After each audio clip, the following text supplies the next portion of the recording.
શહેરાની અલ અમીન પ્રાથમિક શાળા ખાતે ઉમ્મીદ ગ્રુપ દ્વારા રક્તદાન કેમ્પનું આયોજન કરાયું હતું, જેમાં રક્તદાતાઓએ ઉત્સાહભેર રક્તદાન કરતા 65 યુનિટ રક્ત એકત્ર થયું હતું.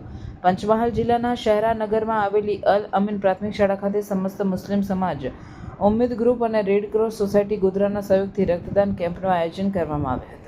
આ રક્તદાન કેમ્પ શહેરા પોલીસ મથકના પોલીસ સબ ઇન્સ્પેક્ટર એજે તડવી દ્વારા ખુલ્લો મૂકવામાં આવ્યો હતો, જેમાં મુસ્લિમ સમાજની સાથે હિન્દુ સમાજના યુવાનોએ પણ ઉત્સાહભેર રક્તદાન કરતા 65 યુનિટ રક્ત એકત્રિત થયું હતું. તો ઉમ્મીદ ગ્રુપ દ્વારા આયોજિત રક્તદાન કેમ્પમાં બાલાસિનોરની હેલ્પિંગ હેન્ડ ચેરિટેબલ ટ્રસ્ટના વાજિદ ખાન પઠાણે પણ ઉપસ્થિત રહી રક્તદાતાઓનો ઉત્સાહ વધાર્યો હતો.